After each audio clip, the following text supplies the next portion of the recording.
Ito po yung tinatawag natin na Dr. Global C. Alam niyo po ba yung tinatawag na Global X? Global C, nag-a-apply ng driver's license. So dapat po is-update na din po tayo. So ito po ay isang acronyms na which is na dito po nakalista yung ating mga i-check or dapat na dala-dala sa biyahe, mga PV motor or 4 wheels. So ano ba itong Dr. Global C? Or registro ng ating 4 wheels ng ating mga sasakyan. Ito po kasi ang madalas na hinahanap ng mga enforcer kapag may operation or may checkpoint. Diba po malayo pa lang, natatanong na natin yung enforcer. Ayan, ito po yung magpapakamas sa mga driver na malayo pa lang, kinakabahan na. So wala po, hindi po tayo kailangan kabahan. Okay, as long as nadala-dala po ang driver's license mo, registro, at wala po tayong nilalabag na mga violations. Okay? So, with regards po dito sa Global C, this is for battery. B stands for battery. Especially sa 4 wheels, dapat check po natin yung battery. Paano ba tayo mag-check ng baterya ng ating mga kotse? O tayong motor? Paano ba tayo nag-check? Kapag ayaw mag-start, diskarga.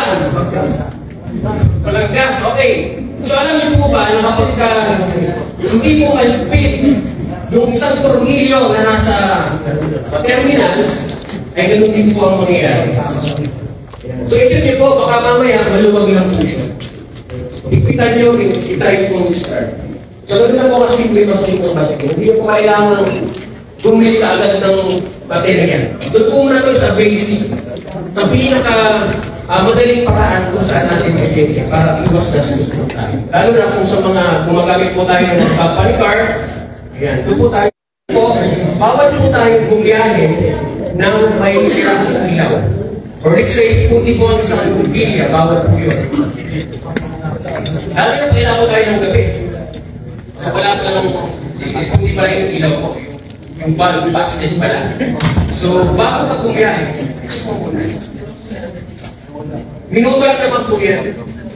Makikita nyo kung may pundi ba or working ba yung mga ilaw natin. Next, oil. Saan makikita ang oil? Okay, syempre po sa engine. Ang engine natin is more on metal, walang plastic. So kaya kailangan po ng lubricant. So make it sure na na-check po yung oil. Okay, pag walang langis, sira ang makina. Alam niyo po ba yung terms na katok? Yan, kakatok po yung may limit na tawag po yung dipstick. Doon po natin i-check yung level ng oil. Okay? Kung ito ba ay nasa tamang sukat ba or kunti na lang. So bakit nagbabawas ang oil? Kasi may leak. Tumatagas. So yung po, ano, sa paragraph po natin, diba, nagparada po yung mga tamag. Kahit po ito. Pag umalis kayo ng garahe, nakita nyo may bakat. Doon sa semento, nagpo-moist. So it means, ang tumatagas po ay oil.